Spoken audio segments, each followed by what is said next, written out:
Good afternoon. Thank you so very much for being here for the 17th year of the BOTI.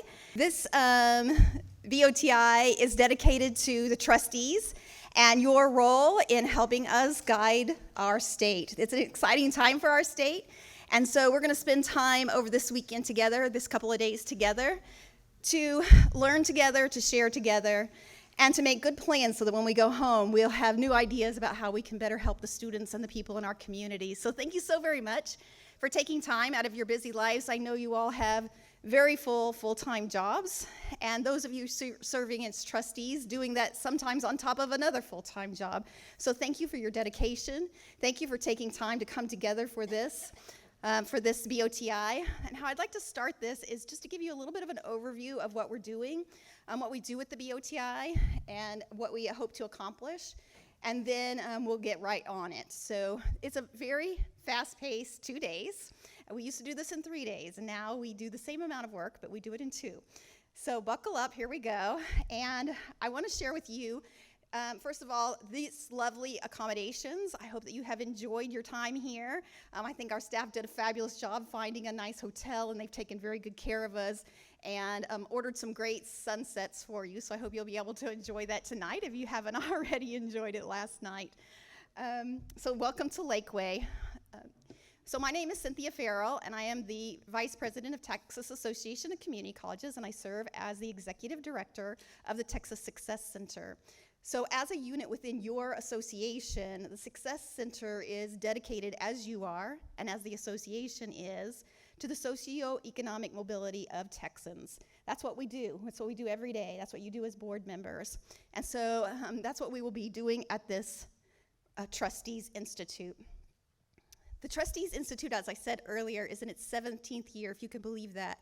We are a grant-funded Trustees Institute and have been since 2007. At that time, there was a subset of colleges that were invited to come, and as those colleges who came were really showing that they were able to make progress in impacting student success, then more funders were encouraged to fund more colleges to come. And then, so in 2007, we had the Houston Endowment, who funded the Houston area colleges to begin. And then in 2009, we had the Greater Texas Foundation, who funded the rest of the Achieving the Dream schools at that time. And then just 5 years ago, the Gates Foundation funded the rest so that all 50 community colleges could be invited to the Board of Trustees Institute, recognizing the really important role that you all play, and for us to make the kinds of changes that we're making with our Guided Pathways work that we support through the Success Center, that it could be sustainable even beyond ourselves. So thank you for being a part of that. I was going through some of the statistics coming to the BOTI, kind of reflecting back on 17 years of this good work. And I realized that 14 colleges have come to every single Board of Trustees Institute since they started being invited, which is just absolutely incredible. But it also speaks to your commitment to this work, both as CEOs and trustees who are willing to come away and spend time talking about how you can do a better job in your role as a trustee. So thank you for that. Now, the BOTI is a little bit different from other conferences. For those of you who haven't been to a BOTI yet, how many of you are brand new to BOTI? I've never done this before. Good. So glad you're here. That was part of our goal, is to make sure that we get a lot of different trustees to come to this, so thank you for coming. You will find that the BOTI is a little bit different from most conferences that you go to. In fact, it's more like a workshop of a sense, because we have orchestrated a set of conversations that we'd like for you to have, so that when you come in, even in this opening plenary, we're going to present some topics to you. But when you go out into your team time, you'll spend time alone with your college, your CEO, and your trustees, and those who came from your college together. And you'll be looking at data together, sort of workshopping together. We'll be moving towards conversations that you'll have tomorrow, also in hearing from each other, the good work that you've been doing. And all of that adding up to what will happen at the conclusion. The very last session tomorrow afternoon is the most important session that we'll be building towards over these 2 days. And that will be a time for building out your action plan. What is it that we're going to do with the information that we learned here today? We looked at what our students' experiences are. We've looked at the kinds of services that we provide or don't provide yet.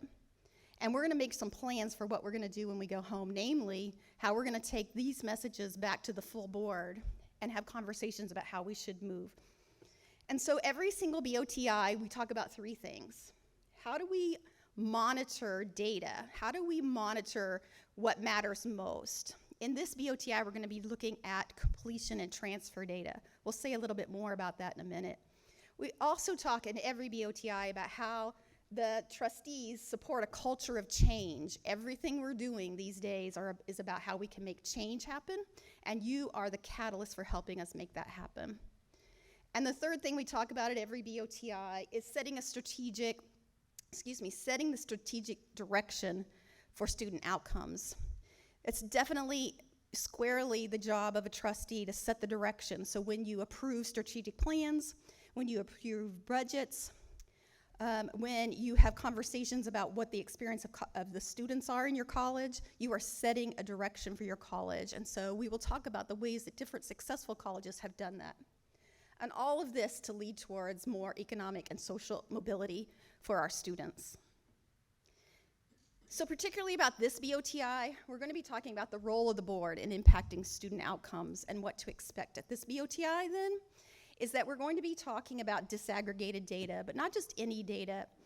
So you know that we live in a very important time in community colleges for a lot of reasons. If you look back even 10 or 15 years, how much we've grown in the way that we use data and we make decisions based on data. We have grown as a field because of the good work that the trustees have done in helping empower that work.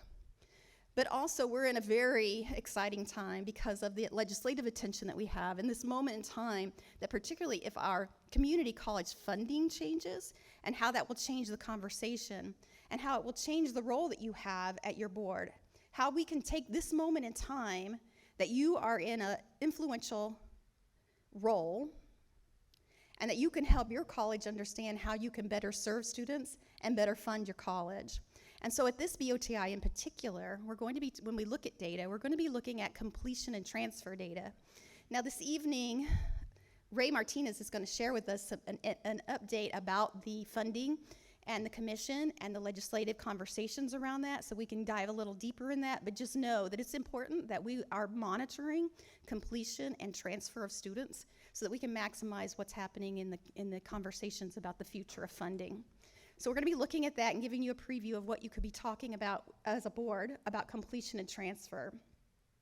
You'll also be sharing with your colleagues. You will be hearing from some colleges who've done some really good work. We also have an expert tomorrow. You may know Luis Panwan. He'll be here tomorrow afternoon to share with us. He's been a regular at the BOTI and has done a really great job in challenging us around serving all of our students. So he'll be here tomorrow to talk about that. So this is a little bit about the commission. So I'm just going to give this as a high-level overview to set the context. So everything we do at the BOTI today and tomorrow is in the context of we're in a legislative session, and there are really important decisions coming that we need to be well-versed on and how we need to respond to that. So I won't go into these three buckets, but the biggest change is moving towards outcomes-based funding. And so this is where we know that we're going to need to look at completion and transfer data, but also that data that we've been looking at over time, and we've been disaggregating it for many years, we know that's going to be especially important because with this Community College Finance Commission recommendations and potential funding of the future, that it's also going to have robust incentives, if it happens like it's written, robust incentives around not only completion and transfer, but for students who are economically and educationally disadvantaged that we haven't served as well as we could have.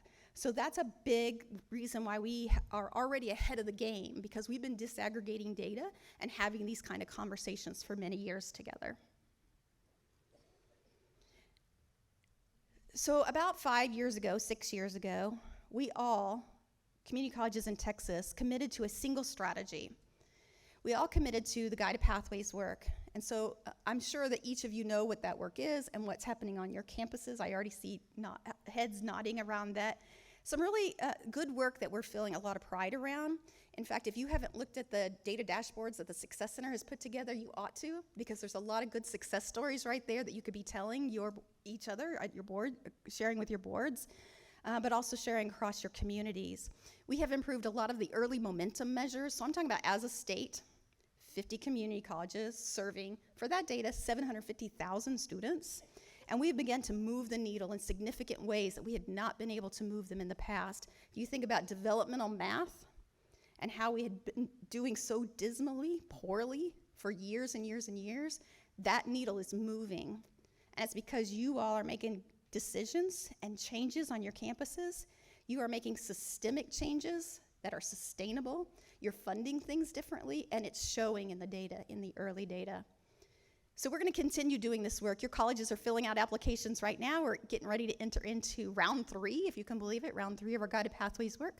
And so I want to tell you just a little bit about that. So starting in April, we've just completed our 5 years of Guided Pathways 2.0, and we're starting Guided Pathways 3.0, and that's what the application's about. We're doing the same work that we've been doing with the same emphasis about building pathways, but we're going to really expand our emphasis in 2 ways. One is around success, and one is around wellness and belonging.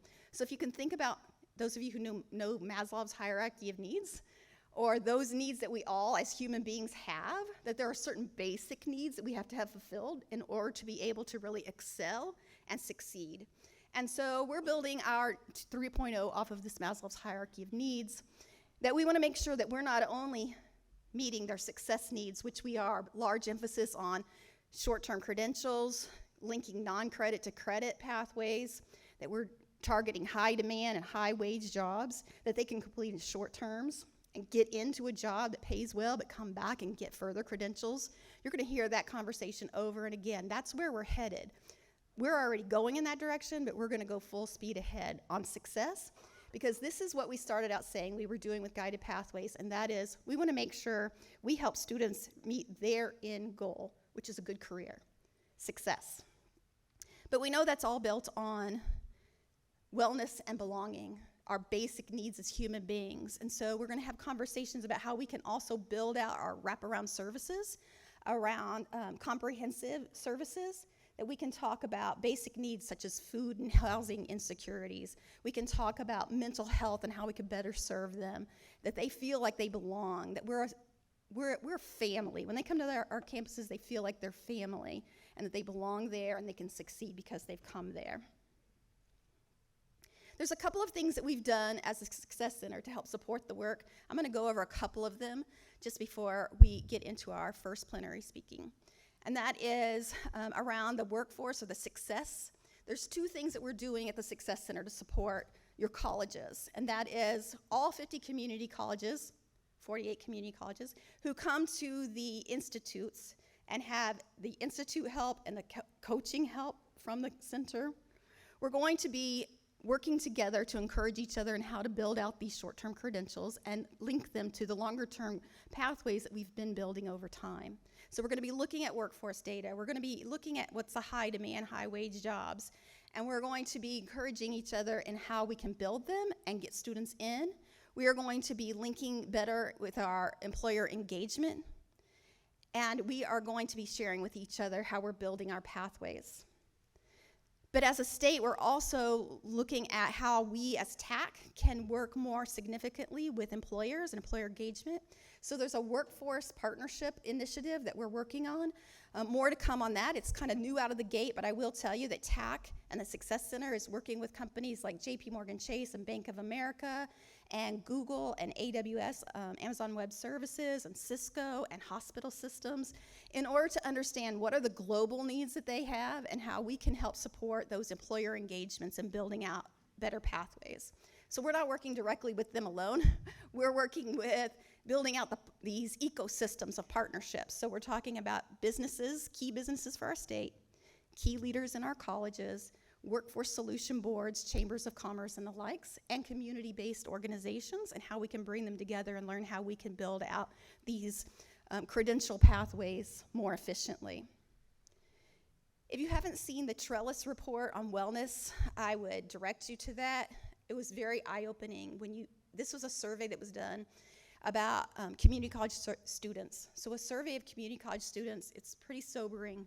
when you find out that half of them have housing insecurities. So we're not saying they're homeless necessarily, but half of our students worry about where they're going to sleep tonight, or they are couch hopping because they're not sure what their long-term living situation is.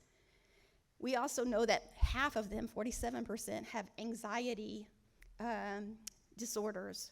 And so that underlying mental health issues is a serious concern.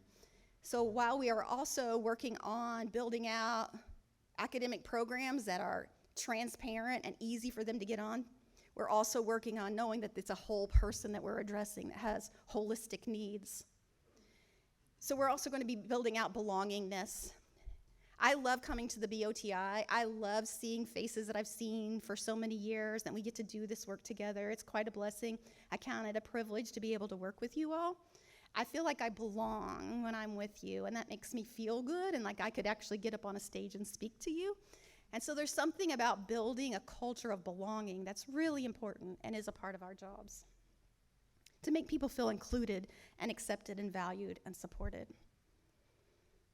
So with that, we're going to move to an example, a good example of some good work that's been done at the Alamo Community College District, the Alamo Colleges, pardon me.